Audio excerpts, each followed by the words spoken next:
Hello and welcome to the Punk Rock Libertarians Podcast, episode 380. I'm here tonight with Alex Schlegel. What's up, everybody? Extremist Bab. Hello. And special guest Ginger Christensen. Hey. All right. Hey, how's everybody doing? Good. We got class on this podcast. Thank you for coming, Ginger. Yeah, way to class up the joint. Jesus. Yeah. Or at least get some Libertitties in there, although I need to adjust the camera for that. Oh, yeah, Libertitties. Libertitties! What happened with that? Is that still a thing? That's still a thing. You're saying I should adjust my angle, so let me see. Please don't. You're at the appropriate angle. Yeah, no, it's totally still a thing. I believe, if memory serves, that the largest growing demographic in libertarianism these days is with women. Excellent. Is that so? So it's up from 1% to 2%. That's cool. Yeah. 1.01. As much as the left just loves labeling us all some kind of extreme constitutionalist movement of mostly old white dudes with guns, I'm pretty sure that our growing movement is mostly with chicks. Are you sure that's not just like libertarian dudes who are now transgender and like considered chicks? Could be. Whatever it takes. But I don't know. Freedom. Do what you gotta do. That's right. Speaking of trans, are there any Jeopardy fans here? No, I haven't watched it in a while. Did you hear I think it's like the new I don't know winning. how that segue works out even, but already. Well, apparently like the new, I guess it's like the winningest female or whatever on the show is actually like a trans woman. Now. Yeah. But she's been recognized as the best winning woman on this show. Yeah, I think that's what it is. Yeah. Oh, wow. So that's First of all, why does Jeopardy need to have like gender categories anyway? It's a fucking trivia show. Right. I was just wondering that too. Like, why is Jeopardy breaking people down in these sorts of categories? It's not like wrestling, right? Where we have like physical body differences that are going to make a difference in the competition. It's freaking Jeopardy. Yeah. I mean, I don't know if it's Jeopardy themselves that are like putting up on the, on the banner, like, oh, first female winningest female. I think it's just the media doing it, probably. Well, and I mean, then again, why are libertarians breaking down people into classifications in this way either? Why do we do what we do, humans? Well, let's face it. We really wanted more women involved in the libertarian movement, like forever, right? So I think it's definitely a worthy topic, not necessarily focusing on gender, but just always just being aware, what's going on, but I think there have been a lot of libertarians, always females, but just not in the same kind of roles as males, doing like libertarian party crap and stuff like that. It's like since almost the beginning, really. But equality, I think equality is a good thing, especially in a movement that's trying to preach civil liberties and trying to include everybody. That does make a lot more sense than Jeopardy. Yeah, I don't see how this is a big thing. Like Bab said, it's a damn quiz show. But yeah, she's won 20 in a row. Apparently, she's been getting a lot of transphobic messages on. She must be smart, right? So congratulations. Yeah. Where I draw the line where it comes to, and we've discussed it before, it's just I'm a sports fan. When it comes to sports, and especially it's like. You have women's sports that now there's this woman. I think she's a swimmer for the University of Pennsylvania, and she's just destroying all the women held records for swimming. And I'm just like, that's where I draw the line, where it's like, all right, you're just completely going to kill sports for a certain Well, yeah, I mean, when it comes to like intelligence, there's no difference between men and women there. But when it comes to like physical sports. Right. There is a biological difference, right? I mean, yeah, like there are certainly women that are going to be better than certain men at sports, but like the best woman at tennis is not going to be as good as the best male at tennis. That's just biology. I mean, that's just the way it is. So probably will look a lot better though while playing she tennis. will look great. Yeah. Well, I don't know. Put me up against a guy doing some of the things that I'm good at, and I'll probably kick his ass anytime. That's what I'm saying. That's what I'm saying. Like there's definitely, it depends on the sport, and it depends on But like I'm saying, at the top of each, like that's just how it is. So I mean, how did things go with Billie Jean King back in the 70s? that worked out. I think that worked out pretty well for her for the most part. Didn't she beat a guy? Who's Billie Jean King? She was a tennis pro. You use tennis, so yeah. Okay. Sorry. Yeah, and it was a big deal on whether or not she could go up against a man, and I think it ended up being proved. I'd have to go back and look. It's been a long time since I've thought about it, but I believe she beat out the guy. Or there was like the recent outrage was the past Summer Olympics where you had that woman from New Zealand and it was a dude and he was like destroying all the powerlifting. Like, come on. And then I just felt bad for and then the funny thing was, it's like how this wokey progressivism is trying to push this inclusive or whatever the fuck they're trying to accomplish. But you look, it's this white dude who transitions, and now he's obliterating all these female-held records for powerlifting. And then you looked at the other women that were like in second and third place that he beat out. Well, but they were all like indigenous. They were all Samoan. So it's like, how is this fucking like quote progress? Well, that proves my case here, right? I mean, if he can beat the top women, like the top women of the sport, which are the ones setting the records, as a man that has transitioned but still has all the same biological characteristics. I mean, that's what I'm saying. It's just not fair. It's not fair to women. Probably the future will be, like maybe different type of like with boxing, you have heavyweight, middleweight, lightweight, right? Like different weight classes.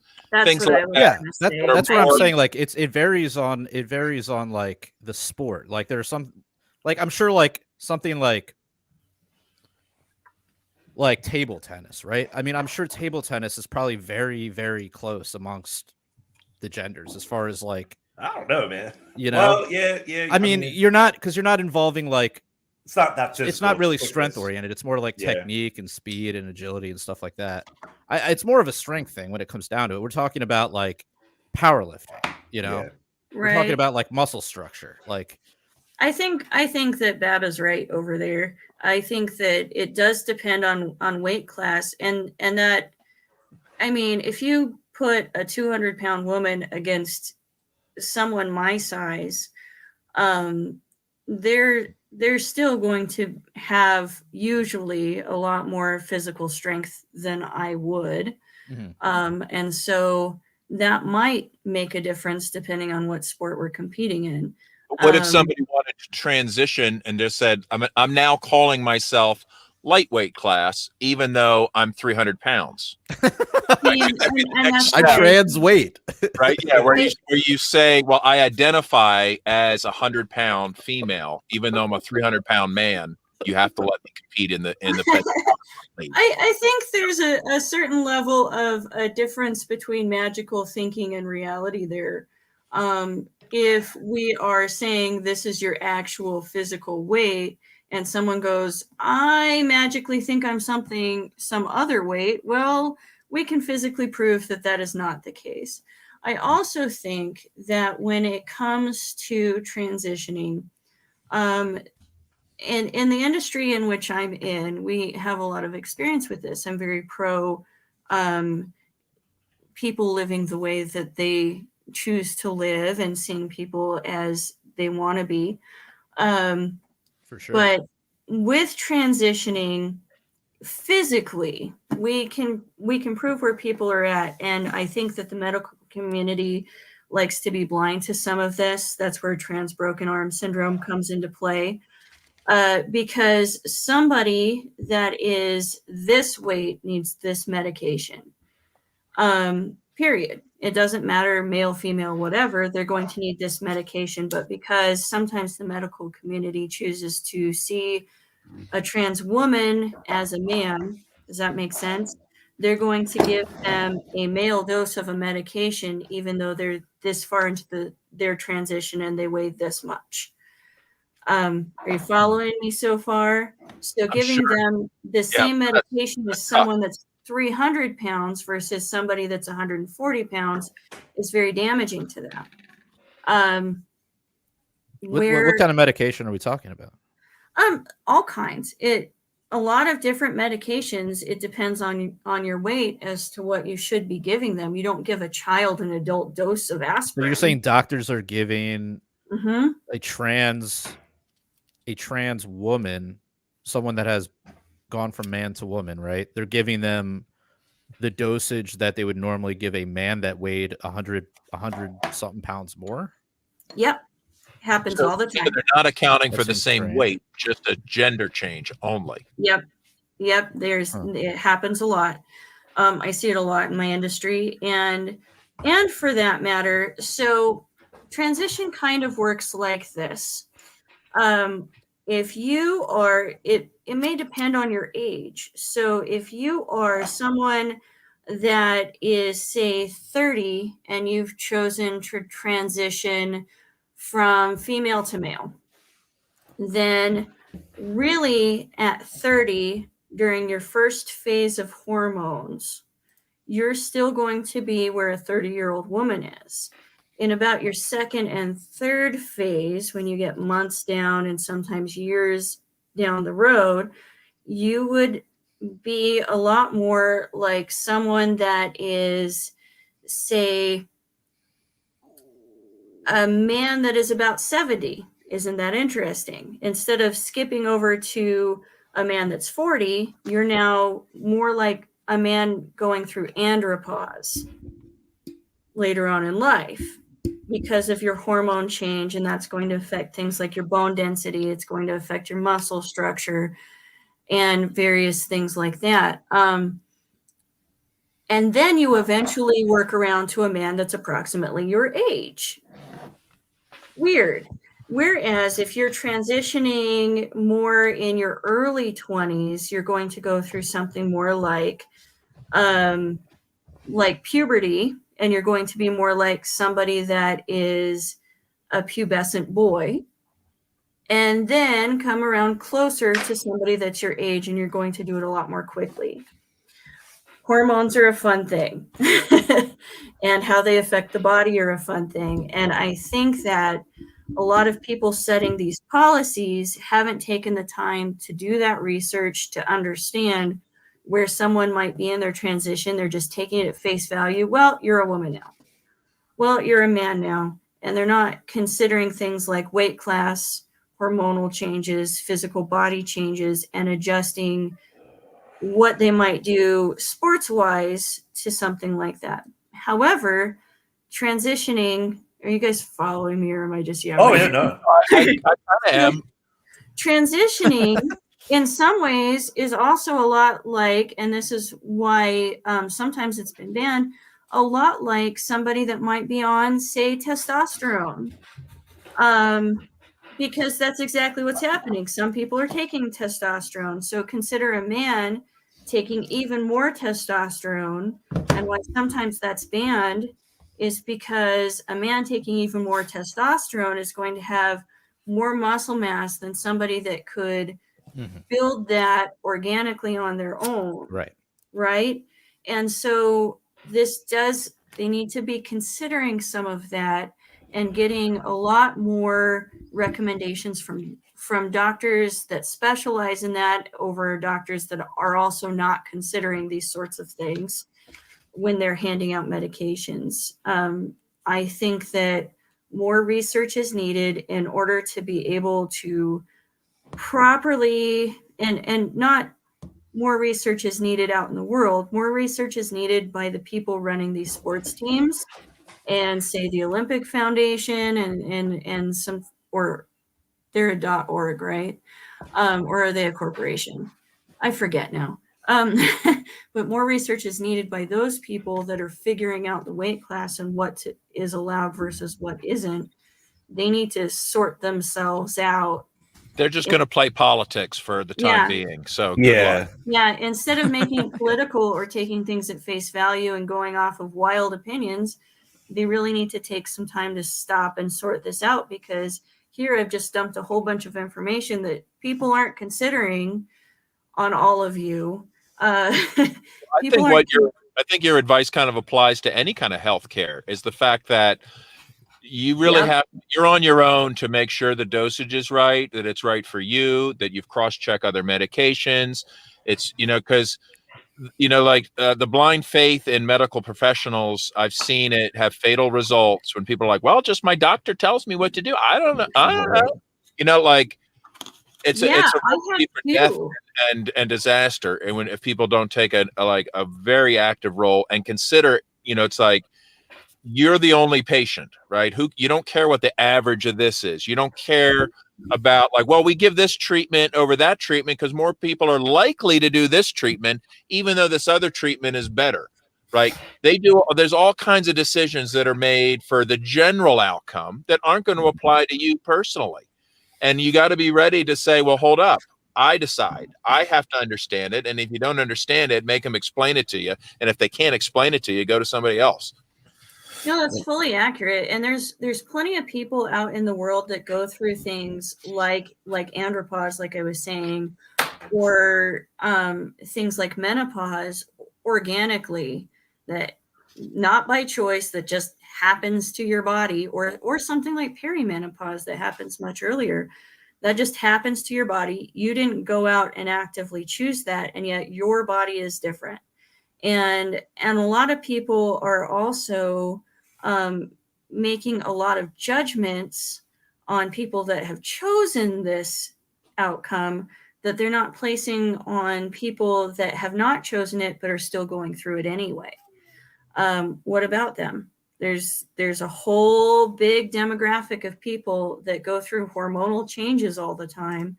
They haven't chosen, and yet what about them? Are we calling them freaks? Are we telling them that they're mutating their bodies? Are we telling them that? Are we just all responsible for our own health care, no matter what our choices? We all make a variety of choices.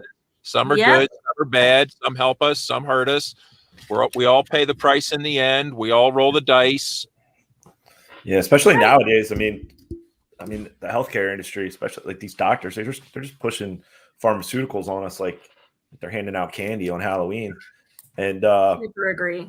And they're just such in a. I mean, it was insane. I think I've spoke about it before. Then my mom for years was in the healthcare industry, mainly working on the administrative side, but just seeing the amount of just every single week drug reps just coming into the office and like coming home with all these leftovers and like, oh, mouse pad, pens, pencils, everything from big pharma.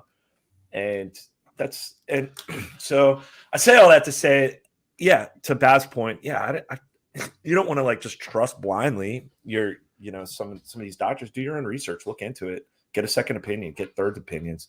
It was just like funny this weekend. I was out watching football and I bumped into, I guarantee they probably are. The one guy was a doctor at Hopkins, but they were all wearing soccer jerseys early on. So I just kind of jokingly was like, hey, everybody, make it through the game. Nobody passed out on the field from, myocarditis.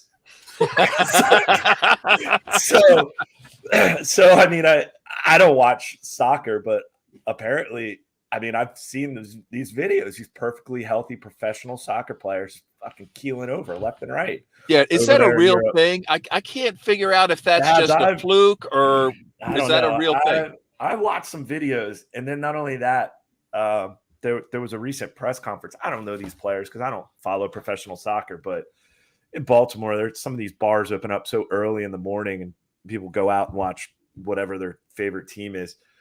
But yeah, I've seen this one player. He retired. He was, I think, a team in Barcelona, 33 years old, perfectly healthy, never had any issues, and had to retire because of heart issues. Like, how'd this all come about?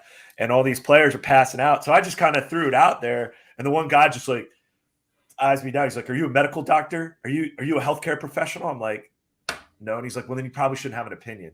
I'm like, wait, what? Yeah, you don't even run like a giant software company. Who the hell are you? Yeah. Who are you? Who are you to question the science and you know? You're not even a celebrity. It was pretty arrogant, but I'm like, how many Twitter followers do you even have? Who the hell are you to tell me what to do? Right. It's just so arrogant. It just seems like the medical industry too is just so arrogant in that I was like, look, I'm just saying, like, there's all of a sudden a bunch of healthy soccer players just keeling the fuck over, you know, or developing heart issues and just in the before times 2 years ago, I don't know, you never heard of this, you know? And then this guy was just like, well, it's probably COVID. And I'm like, is it though? Do you really think like COVID's going to affect a professional soccer player, you know, that's working out all year long, training? Like, do you really think like, oh, they get a mild cold? Like, but I just don't want to jump to conclusions from for a few anecdotes. Oh, right? This is jump to conclusion. That's what we do here on. Well, that is our show. Conclusion, right? Yeah, right. I just want to know if you just quoted Mad Max a second ago and the before 4 times of long ago. Is that what stage we're in of lockdown of post-COVID? We're in the Mad Max era. Oh dear God! Yeah, it's like I need to put my wardrobe for this. That's why I want a Cybertruck, because I feel like it's going to look the best in a Mad Max environment. Like, I think it's going to be like really cool truck for this shit with a plow on the front of it. God damn it! I think our Mad Max version is going to be electric, though. Like, we won't have access to fossil fuels just because they just fucked it all up. But we'll still have like our own solar batteries and shit and be able to like power vehicles. I need more things with feathers and spray paint. Maybe some chrome. Yeah, what about a Thunderdome? Are we gonna? I feel like this could really solve a lot of problems. You know, I totally know somebody that has a Thunderdome. I really do. I need to be making some phone calls. Now, this wouldn't also like double as some kind of weird dungeon setup, would it? Why, yes, it would. all the better. All the better to have as a Thunderdome. What we need is Tina Turner. Consent. Another hero. Yeah, consent. Consent in the Thunderdome. But yeah, did you guys? How was everybody's New Year's? Everybody have any events? Anything special? I threw an electro swing party because we're still in the Roaring 20s. Okay. Electro swing party. Yeah, electro swing. That's badass. Let's hear all about this. Yeah, let's tell us more. Let's see. I got to wear a flapper dress. It was red, and that was great. And I DJ'd for a couple of hours, and we had some other DJs, and I mean, there was electro swing music, which is totally valid. Totally valid. Like some kind of electric swing set, like yeah. Or like a swingers thing. What are some electro swing artists? Yeah. That's such a good question. I know many swing artists, but is electro swing just like swing, but with like electronic music to it? So it's still post punk, but it's also post swing era, and a lot of times I just get swing music and I mix it myself. Oh, that's cool. And yeah, I didn't even know this genre existed. Yeah, it does. I'm just doing a little search right now. Yeah, it totally does. And you can also take things like Big Bad Voodoo Daddy, right? They started out as a punk band and they became a swing band because that was fun for them. You can take stuff like that and you can throw in an electronic beat to the back of it, and it's electro swing band. Sounds like a blast. That does sound fun. Yeah, and so I totally. Were you all masked? What? Were you all properly masked? Yeah. Yeah. I got masks as in like CDC approved masks, or like some or double masks? How many masks did you have on? We were practicing safety to our best personal standards, and I don't ask people questions about that. And here in Idaho, safety is things like hand sanitizing and You kind of can stick to your group and things condoms, like probably. Yeah, use a condom. And so I let people do what they think is right by everyone else and their own personal moral judgment. Never been to Idaho. So where about in Idaho? Like, what's it like up there now in the cult of COVID times? Yeah, I'm in Boise, Idaho. Things are a little less crazy than they might be in some of the coastal cities, and about the same as they might be throughout the Midwest or so on standards. I think that some people are way into double masking and full body condoms and still staying locked down. Latex and that's kinky. And latex, that's kinky. And some people don't do very much. And I tend to find that the less we push and demand and insist that people do a certain thing, the more likely they are to consider other human beings. Does that make sense? The less totalitarian we are, the less people push back and are more likely to have empathy. Isn't that weird? And I don't just think that as a matter of idea or anecdote. I think there's been a lot of studies on this over decades and centuries, and that tends to be reality and the truth.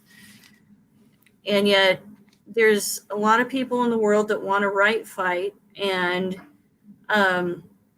especially people on the left, people with very anxious attachments tend to believe right fighting works. And why do they think that? Well, what do you mean by that? Right fighting is something that we see a lot. Right fighting is that thing where people tend to want to fight about who is right, regardless of what is right. It is a form, if you look it up, it is a form of abuse.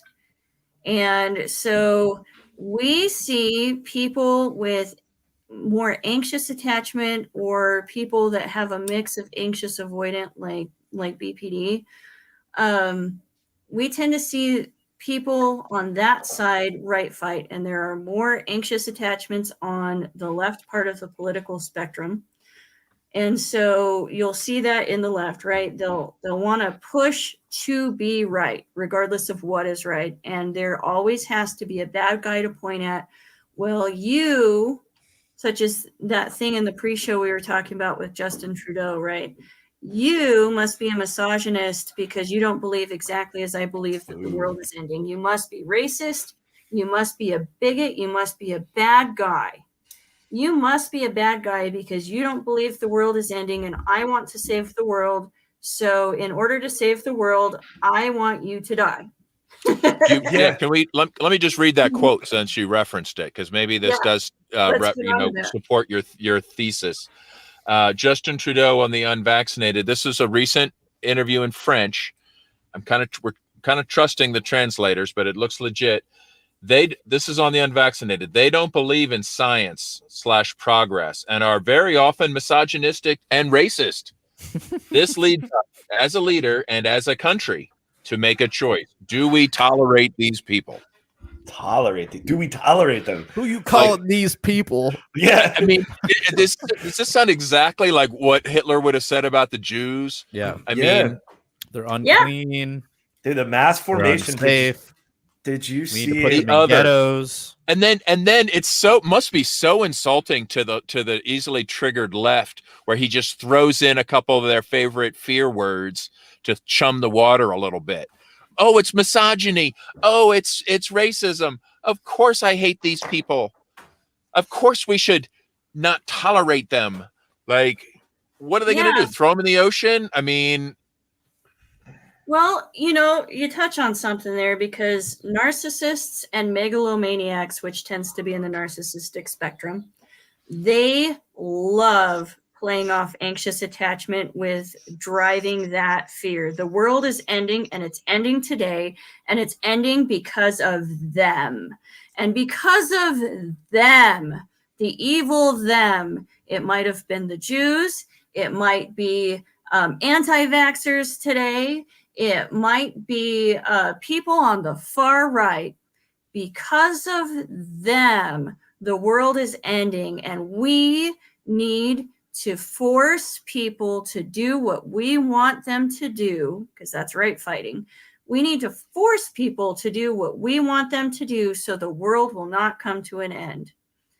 Well, we've also seen the same thing when it came to the Mexicans or the Muslims or, or the China. Like this kind of this, they have to create the other, whoever the other is, and then I'm going to protect you from the other. Once I know that you're really scared, then I'm just going to ask for some power, and then you're going to give it to me, and then I'm going to protect you. And everyone's like, like yay! And we see that over and over and over and over again in history. As long as you allow me all of this authority over you. And like the movie V is for Vendetta spells that out so clearly. I want to go back and watch that again. Yeah. I want to revisit it. It's been a while. We need to remind people why they need us. So we are going to create a catastrophe in order to maintain our authority. Yeah, this is not a secret. It's like part of pop culture. It's been written about by the very tyrants that do this kind of shit. Right? Yeah. Did you see Mass Formation? Something? Oh, go ahead. Oh, did you see Mass Formation was trending on Twitter and social media after was it Dr. Robert Malone was on Joe Rogan's show? And he was just banned from Twitter, and he calls it they're in the COVIDians, they're just in this mass formation, like no new information. Mass formation. So he explains it, but it's basically like mass formation psychosis. Like they're basically in a trance, and they're just going along. And this here's the video. It's a short clip, but it's just kind of like this was going viral. I can't believe YouTube still has it up. Because Dr. Malone was what the heck happened in Germany. I'm going to start that over. Comes from basically European intellectual inquiry into what the heck happened in Germany in the 20s and 30s.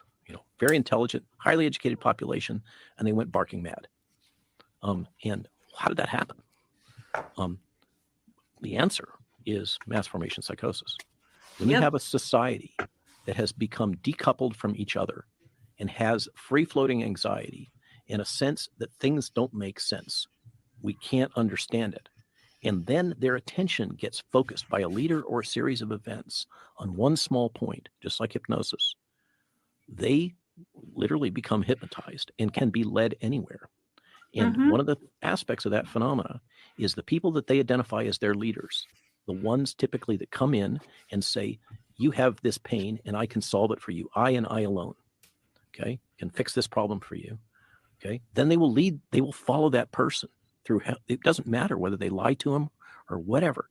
The data are irrelevant. And furthermore, anybody who questions that narrative is to be immediately attacked. They are the other. This is central to mass formation psychosis. And this is what has happened. We had all those conditions. If you remember back before 2019, everybody was complaining, the world doesn't make sense, blah, blah, blah. And we're all isolated from each other. We're all on our little tools. We're not connected socially anymore, except through social media. And then this thing happened and everybody focused on it. That is how mass formation psychosis happens. And that is what's happened here. Yeah, I mean, that's what's going on, because it's just, you think if they broke us down during a lockdown, stay at home, constantly people just watching this mainstream fear porn, people losing their jobs, just in this state of fear. And you look at your friends that are branch COVIDians. They're weak individuals. They're weak individuals, and they were broken. And now it's like as things are coming to light, they just cannot. They're hypnotized. Even if they're wrong, they're just doubling down on this narrative that's going on. And it's crazy. Like Jared, I posted that like the New York City Health Department, Rothbardian posted this, but New York City Health Department literally is advertising like, oh, if you're lonely, get help. And it's like, no shit. Why do you think people, I mean, there was already a mental health crisis in this country in the before times. I can't imagine. Four times. In the before 4 times. Yeah, because it's like. Well, that's due to climate change. Climate change. Clearly, climate change. They're already pivoting to climate change. It is gross. Like I was listening to normie sports talk radio just for a minute, and they literally, because it's all because of New Year's weekend and the holidays and Christmas, it's usually subs and fill-in talk hosts. But they're already pivoting. Like for example, we just got a snowstorm. Did you get any? Jared and I are in Baltimore. Bab, did you get much snow up there? And like literally yesterday, it was 60 degrees. It was 60 degrees. Like I was out in short sleeves, and then like today we got like 10 inches of snow, and they're already pivoting. I think it was like either Saturday or Sunday. I was listening to Sports Talk Radio. They're like, look, it's 60 degrees now, and tomorrow it's going to get, on Monday, we're going to have snow going back to work. Like it must be climate change. Like they're already pivoting to climate change. It's like going from COVID to climate change. And this is Sports Talk Radio with this fucking like just trigger words, just triggering people. Mm-hmm. And it's like, I just want to hear like who's injured for the Eagles, who's playing tomorrow, like what's going on. Give me some analysis. No, they're talking fucking climate change on Sports Talk Radio. It's just, it's really, doesn't it, it kind of, reminds me of the Herman Goering quote about getting people to go along with war. He says, all you have to do is tell them that they're being attacked and denounce the peacemakers for a lack of patriotism and exposing the country to danger. It works the same in any country, right? Yeah. Like whether it's Muslims, whether it's a virus, whatever it is, people jump right, like, oh, and and just recently, I think I heard Biden was telling people, get vaxxed and get boosted. It's your patriotic duty. Look at this. Right? It's like Biden's handlers actually are like, well, I don't know how are we going to handle this level of totalitarianism. We better check with the experts. Well, Herman Goering says to do this. Okay, right. It's like, here's the whole playbook. This is how you do it. Okay, go with what works. Agreed. Yeah. It's like he's like yeah, it's insane. And then just I posted in the chat there, Jared, Dave Smith posted, and I just happened to watch it because dude, I saw this too live. Oh my god, how cringe is this? I was like, what the fuck, dude? I was like so hammered too when I saw this. I was like, oh dude, I know. I just started like screaming about it. I was like, what the fuck, dude? Yeah, it's so sad. Like, dude, I hate watching normie television, but of course, wherever you go, it's like, oh, I want to watch the ball drop. Oh, I want to see who's playing in New York City. To be on in the background while we're all and it's just like, oh god, and you just try to keep it cool because it's like it's New Year's. Is everybody all masked up and social distancing New Year's? Look it's at worse this. than that. Watch amazingly, no, they're all crowded in there because that's look at this shit. They're all crowded in there for whatever protest they want to stage in any event that they sanction that the government says is okay, but God forbid you go to a music festival.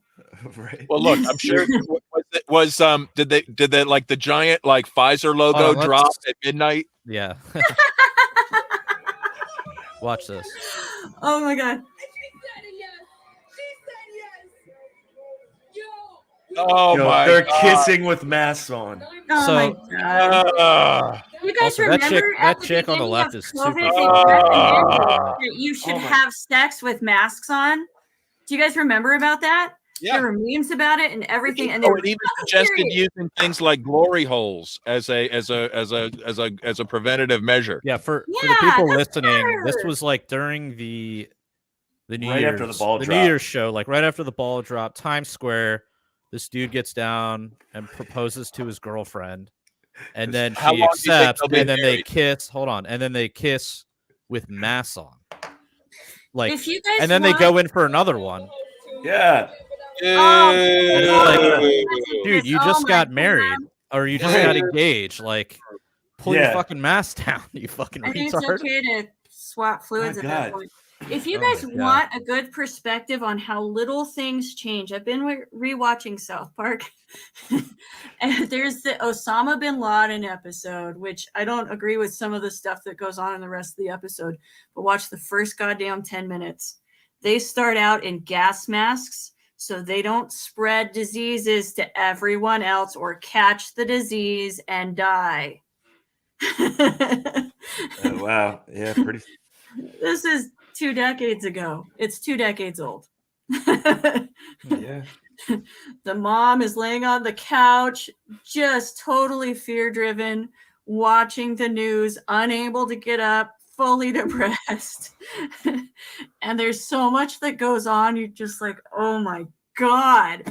I forgot about some of this even. And there it is. And there it is. Yeah. It was so depressing, Jared. I just happened to be watching some of this New Year's, and that girl was so fucking annoying. Like, I was like, what drugs are you on? And all these like normie corporate media, they're like, 2021 was a tough year. And it was just, and then the music was good. It's just like, oh my God. Are we all in this together still? Or what kind of themes are they doing? We're still in. Well, and the music together. The music that I happened to look up and see was like fucking like TikTok artists I'd never heard of. I was like, Shannon, who the fuck is this? She's like, oh, that's some TikTok guy. I'm like, what? Like, nobody. What world are we living in? Like, are there not like talented enough musicians in the real world that we can't have? Dude, nobody wants to do like nobody. And then it was like Avril Lavigne and like Tom and like Tom. What's his name? Sorry, Travis Barker. And I'm like, dude, what? These people are from like 20 years ago. Like, what the fuck? It's pretty pathetic. Like, and it's like, who watches this shit? So it was a black pill and a white pill all at the same time, because it was kind of like, how many people actually watch this shit? The only reason it happened to be on is went up to guest of the podcast, who's been on a couple times, Doug Stanley's bar up the street, and but it was just so like, it was with Dundalk's finest, like East Baltimore's finest, at this really fine establishment. That's where you went for midnight. Yeah, well, because it was just like, well, my girlfriend just went out. We went out for a nice dinner, like early on. We went out to a nice dinner. It was real nice, just low key. Because I'm like, I don't want to be out amongst like, dude, New Year's, unless someone's having a party. Like, it's like, I don't want to be anywhere amongst the normies, especially now. God, that's often how I feel. Randomly amongst normals. I'm good without it. So I throw a party. Right. I'd rather be around the people I want to be around, or than just amongst like. And that was even in the before times. I couldn't imagine now. It's like, you got to have, they canceled all the fireworks displays. They canceled everything. And it's like, what's the point? I saw like in cities that they did cancel the fireworks displays, there was the best damn fireworks displays in multiple cities. You guys see that? A lot of these videos of, I think it was all through. I hear fireworks every night in fucking Baltimore. I know, right? It's like, oh no. I'm jaded now. I'm like, whatever. What do you got? Are you blowing something up? Are you blowing up a building? I don't care. Right? It's so desensitized. It's like in Baltimore. It's like, it's just fireworks. Or sometimes you're like, oh shit, was that a gunshot? No, it's just fireworks. No, that's everybody on the Citizen app. They're like, I heard a gunshot. Philly, it's just like, that's okay. It's celebratory gunfire. Yeah. Those 3 bullets won't hurt you. It's fine. Yeah, they really do a lot less damage coming down than they do coming out of the gun. It's not that big of a danger. Yeah. They'll hurt, but the chance of really killing somebody is fairly small. Yeah, so going out on New Year's Eve amongst the normies, even in the before times, it's like, no, I'm good. Because it's just... I keep saying that, it's killing me. I'm still, I went out to like a fancy restaurant, and everybody's pretty much normal, except like waiters and shit are still like, somehow the staff is obligated to mask up. Yeah, like, I think they have. I still don't like that. Philly's totally lost. The city is completely lost to communism now. Yeah, it's full on vax jab passes up there. We talked about it, I think last week, and I think Mises Caucus, the Philly Mises Caucus up there had a protest, I think at the Mummers Day parade. Really? I heard about that. I went out to my daughter goes to Drexel, and I picked her up before Christmas, and we were gonna go. We were then going to my sister's house. So we're like, oh, let's get some hoagies at Wawa, right? Yes, hoagies at the Wawa. Okay, this should be a simple affair, right? That's Babs and my culture, right? Right. This shouldn't be a big deal, right? So anyway, I go in. First thing I noticed, like, I bring up my order. I got a couple hoagies, chips, and bottles of water and stuff, and those are subs. Those are subs for the other listeners outside of the Atlantic. Well, I think most people are familiar with civilization and will know the reference. But it's a hoagie. Yeah. Anyway, so after they ring me up, and I'm like, we'll need a bag, and they're like, oh, no, we don't. Like, bags are 25 cents, and you had to get a reusable bag. They did the same thing in Baltimore. There's no bags at convenience stores in Baltimore now. So I'm like, okay, I had to give them my credit card again for 25 cents to get a reusable bag that I still had to throw away anyway, right? Like, it's completely like so. And anyway, and then I'm like, oh, where's the bathroom? You're paying for the schools. And then I'm like, okay, where's the bathroom? And I'm like, okay, it's back there, and there's a code on the wall, and you need that to get in, but it's closed. I'm like, why is it closed? Well, because of COVID. Well, where do I go to the bathroom? I don't know. Where do you wash your hands to help prevent spreading COVID if the bathroom is closed? Good question, right? Where does this guy go to the bathroom? So I was like, so I'm supposed to pee on the sidewalk for COVID? And they're like, I guess. So I did. So I'm like, all right, I fucking peed on the sidewalk. What else? Babs is out there with like some bum on the street.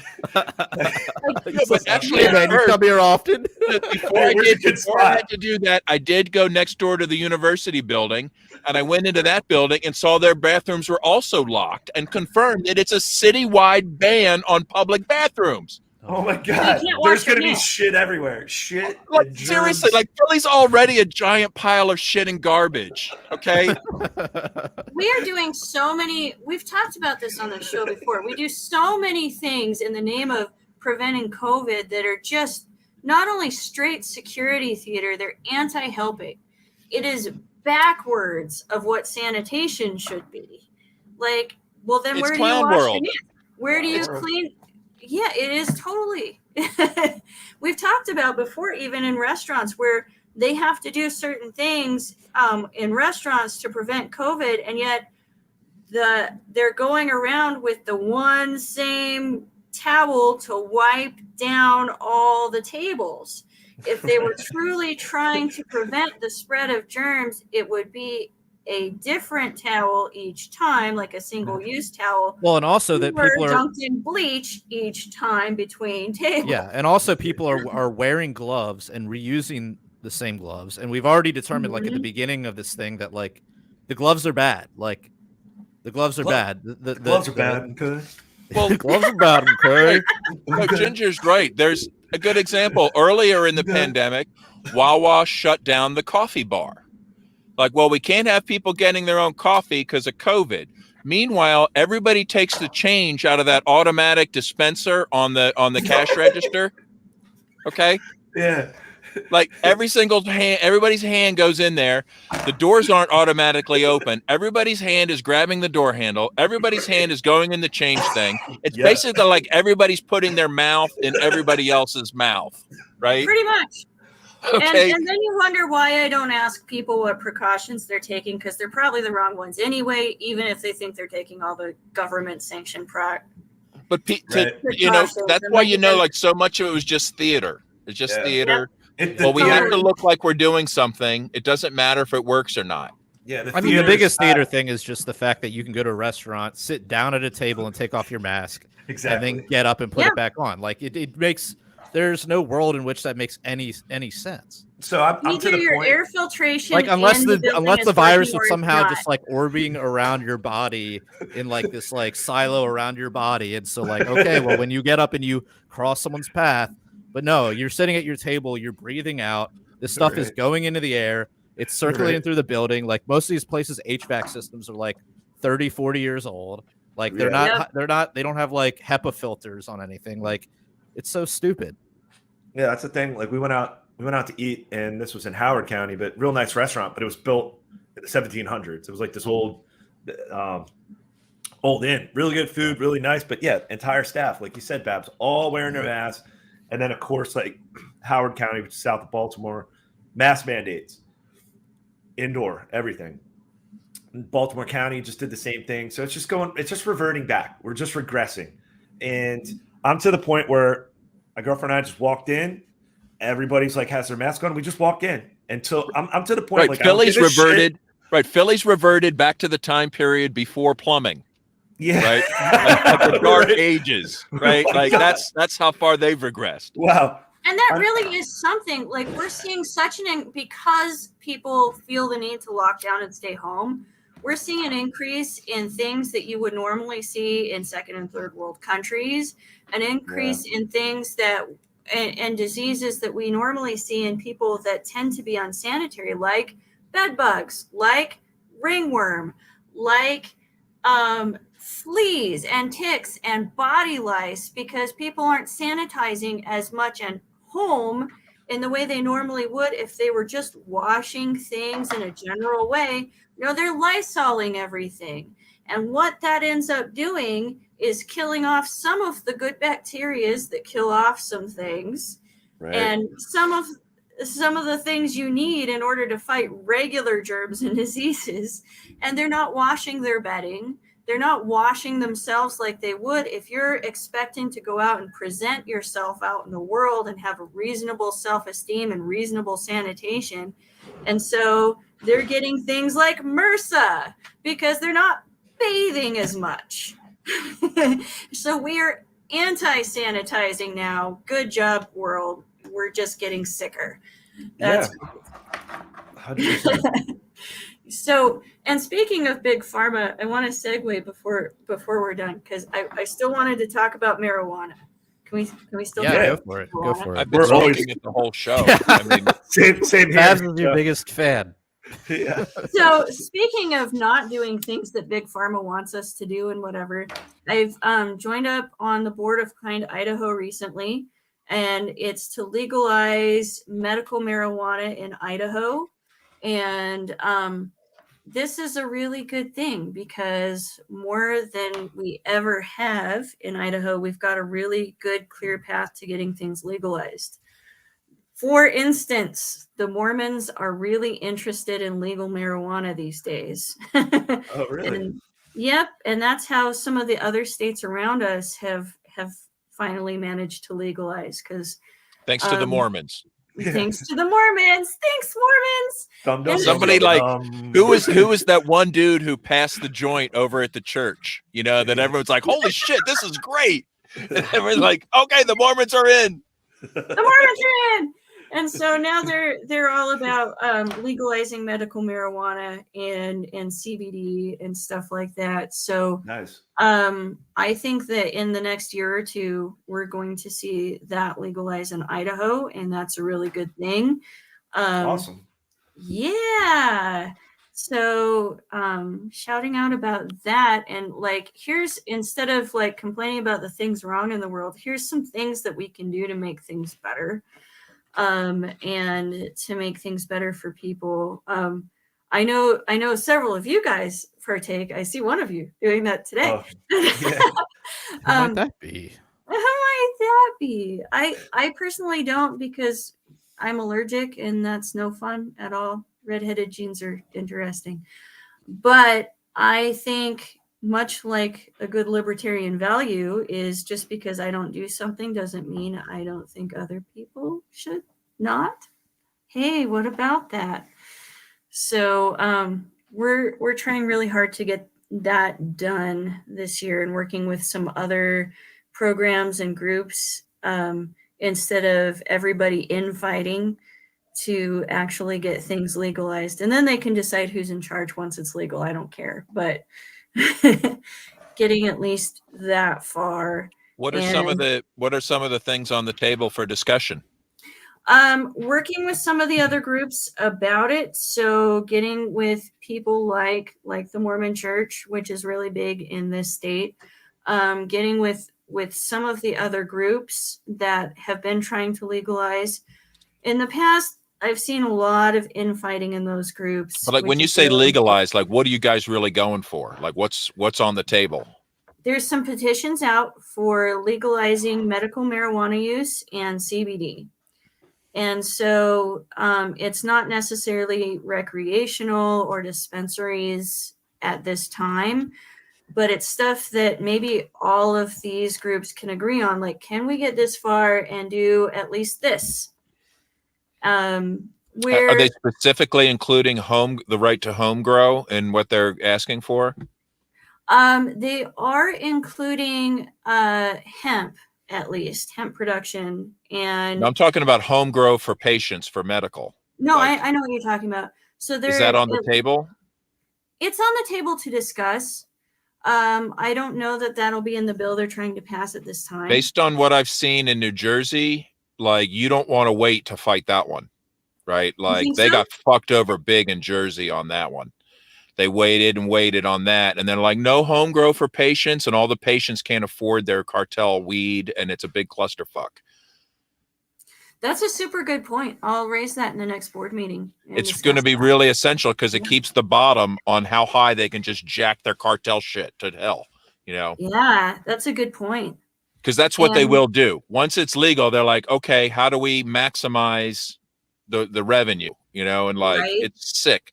It's sick to watch these politicians fight over like their little, oh, we're going to get a cut. And the town wants a cut, and the town wants to ban it until somebody, you know, cuts them in, and then it'll be okay. That's because all the rhetoric behind it is always, well, tax it, legalize and tax it, legalize and tax it. That's like the biggest like leftist. Yeah, thanks, Gary Johnson. This shit. Yeah. Right. Well, it's it's like no, like this legalize and tax thing.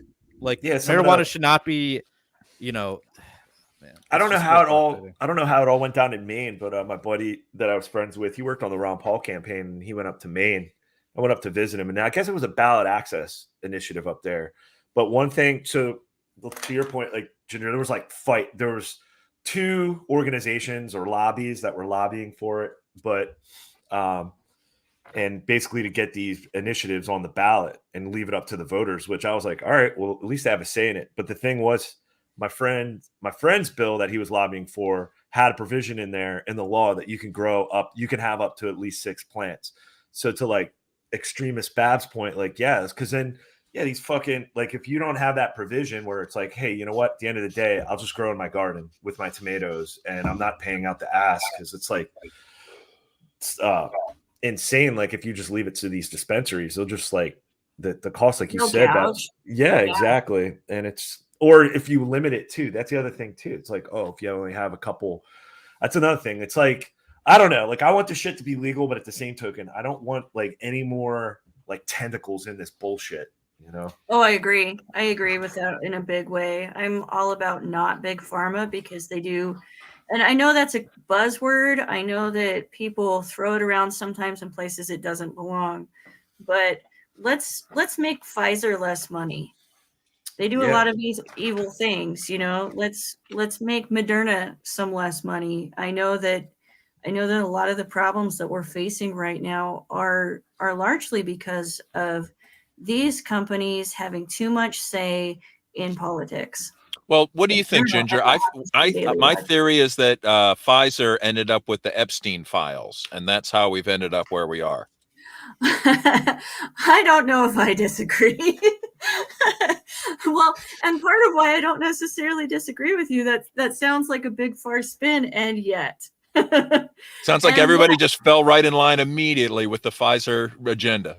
When we stop and we take a look at some of the names already named, wasn't there a former Pfizer board member on that? Oh. See? So there's that. We do have another topic that we wanted to get in, is to try to, although it's been an hour, I don't know if we have time. Maybe we can put the Ghislaine trial onto the after hours. Yeah, we can discuss that. Yeah, we'll save that for the after hours. Yeah, and we didn't even get into Tom Wood's big announcement. Yeah, you're gonna have.